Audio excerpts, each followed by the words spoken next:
Welcome back to the channel. It's me, Adam, and in this video, we're going to be talking about 3 stocks that I'm looking to be buying this October 2021.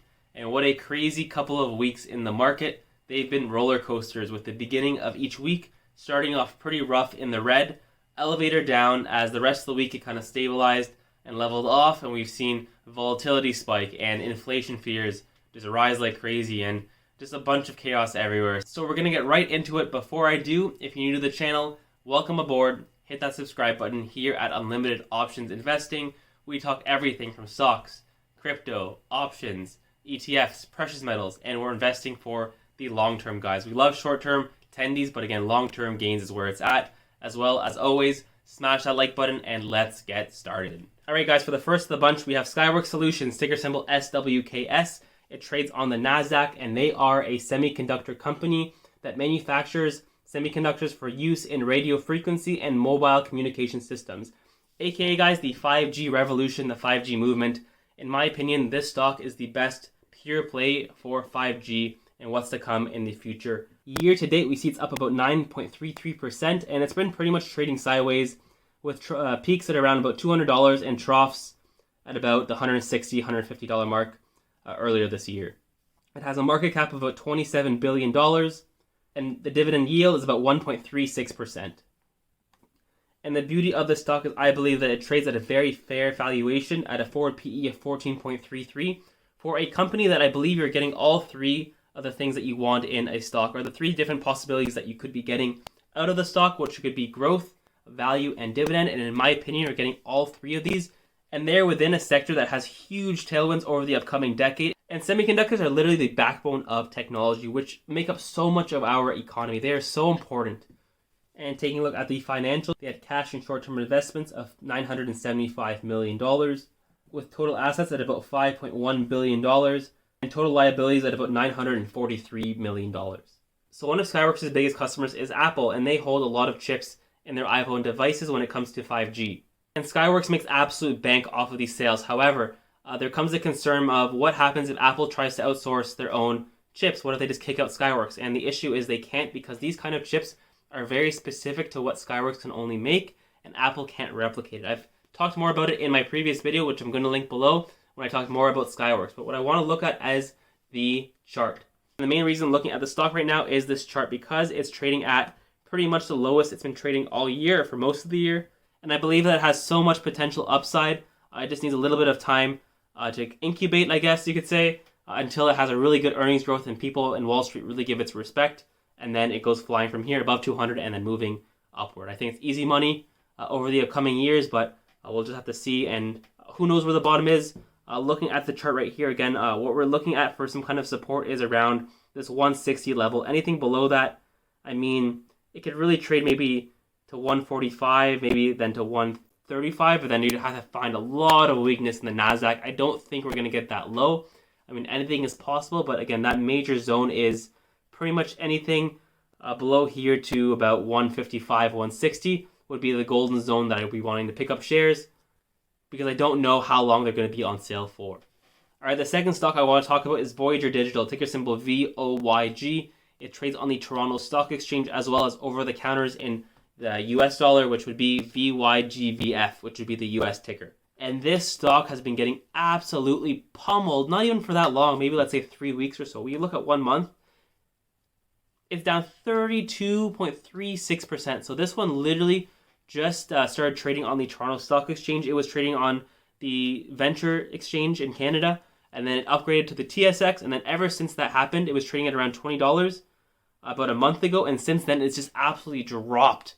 Even though crypto's been stabilizing, and Coinbase and everything, and the SEC, it's been a really tough month for Voyager Digital investors, but it gives us another chance at buying the stock lower. Of course, we just have to look at it in that aspect, as this stock has a lot of potential for the long term. It is a very high risk, high reward play, but I do believe that if you do have the risk tolerance for it, that it could be very fruitful.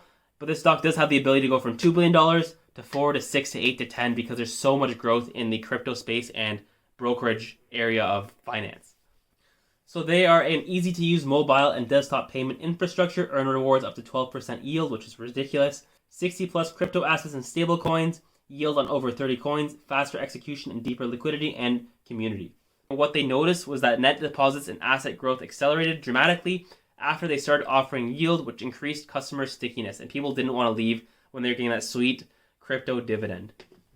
And this is where the stock goes absolutely nuts. So look at the assets, guys. Look at the difference between June 2020, before the huge crypto boom that we saw at the end of 2020 and through 2021, and this year, March 2021. Look at the difference in those numbers. Do I even need to say them out loud? That's nuts. And that growth, and also why I'm also bullish on Coinbase, which is the older brother, I guess you could say, of Voyager Digital, but that's absolutely disgusting, the amount of growth we're seeing year to year.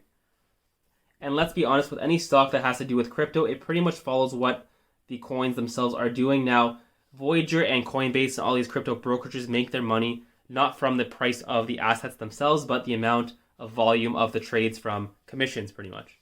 So looking at the stock of Voyager, it looks pretty ugly, as we saw a huge run up at the beginning of the year. This used to trade for cents, guys, below $1, and it went all the way up to $37. Imagine getting in here, guys, and making multiples of your money. That's unbelievable. For it to pretty much crash all the way down to about $12.75, and I've been buying, guys, all the way down. It sucked, of course. I did not have a good entry, and I've actually been able to lower my cost basis, and kind of when it went back up, I would sell it and then kind of buy it as it went down. And it's been a rough ride, but I've been managing it, guys, myself. It hasn't been the most fun, but I am a fan of the stock for the long term, and I'm just going to continue averaging down until the stock eventually decides to go up. If you like crypto and believe it's going to be in a good place in a few years from now, this is a great stock to hedge your bets.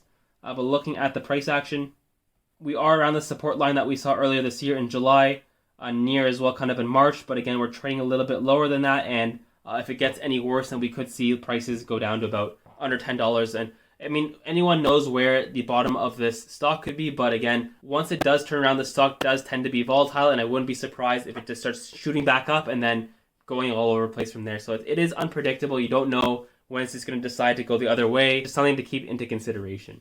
All right, guys, and the last stock on the list is actually an ETF. I'm cheating here. Is the Vanguard Growth Index ETF, ticker symbol VUG. Over the last month, it's down 5.7%. And if we look at the year to date, it's up 16.23%. And we've seen that any kind of downturn or correction has been a decent opportunity, especially when you zoom out and look at the longer term, as this stock is absolute giant, where it holds all the major large cap companies in the US. And the reason why I'm saying this specific stock is because there are so many of these large cap stocks that are down from their all-time highs, specifically the technology ones, but most of these, all of these down are pretty much down from their all-time highs, at least 3, 4, 5% or so.